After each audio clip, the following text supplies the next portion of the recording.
What is up, Machinima Realm, and I welcome you to another week of Top 5 LoL Plays. A show where the plays will vary from average shows and all the way to the pros. And with that being said, jumping straight to the number 5 spot, it's going to be a Zed play.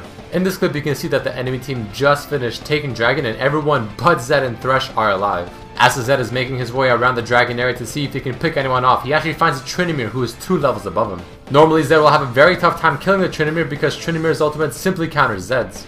But this Zed will be showcasing to us that it is still very much possible to kill this champion even with his ultimates. All you have to do is be very good with your shadows, just jumping back and forth, putting a lot of confusion into the enemy Tryndamere, letting him not hit you too many times, and you should be pretty good to go. Of course, this is a lot harder than it seems, so well played to the Zed.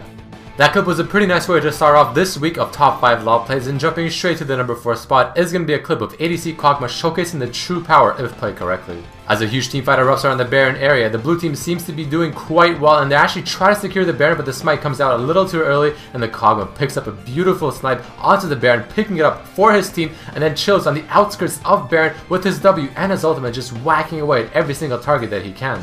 Taking a quick look at the scores at the top, you can see that his team was extremely behind, so this is a huge play for his team and potentially will bring them back into the game and maybe even win it. So on top of taking the Baron for his team with a beautiful snipe, he also gets a pentakill. Amazing play on a champion that we do not see very often in the role of ADCs. Now as we jump to the number 3 spot, this clip will be featuring a Lee Sin and Riven tag team duo, really showing how much can be accomplished if you work together. As a huge teamfight is happening around the blue team's 3rd turret in the middle lane. So far it's looking quite good for the red team, but the Jax comes in with the crazy damage, seeming to be quite fed, and the Ahri is making some plays as well. The Lee Sin realizes that the Jax is quite strong, so he kicks him away, hits the Alistar, and finishes off the Alistar with a beautiful Q snipe.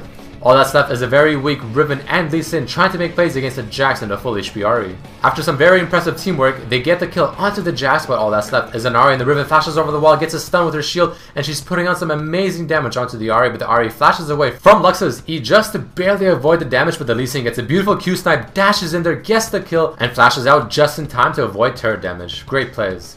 And now going to the 2nd place spot is going to be a support Thresh play, and I really love showcasing support plays because support is such an underrated role, and I really want to showcase that supports can make huge plays and even carry the game. The Thresh has set his sights on the enemy Lucian as he gets a beautiful Q over to the Wraith, gets closer to the Thresh, throws the lantern for the Volibear, and as the Lucian tries to E over the wall to the Dragon Pit, Thresh with a beautiful flay flings him right back to the original location, Lucian popping the flash over the wall once more, but this time Thresh with an amazing death sentence which allows him to pick up the kill on the Lucian. And finally, transitioning to the 1st place spot is going to be RF Legendary, a very familiar face on this series, once again showcasing his true power on Nidalee. This play is going to be featuring an almost 1v5 pentakill. He's of course quite fed, 11-0-5, so the enemy team is of course trying to gun for him.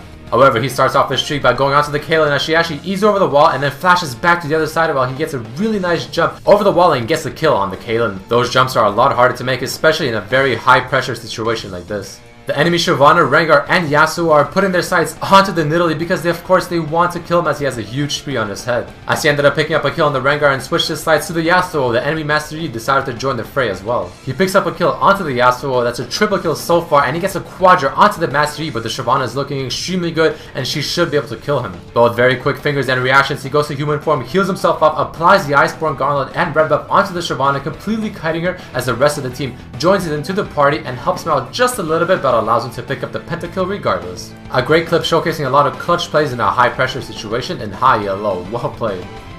Alright guys, that does mark the end of this video for top 5 LoL plays for this week. Please don't forget to throw in a like down below if you did enjoy it, and also check out my personal YouTube channel at youtube.com/redmercy for more League of Legends content.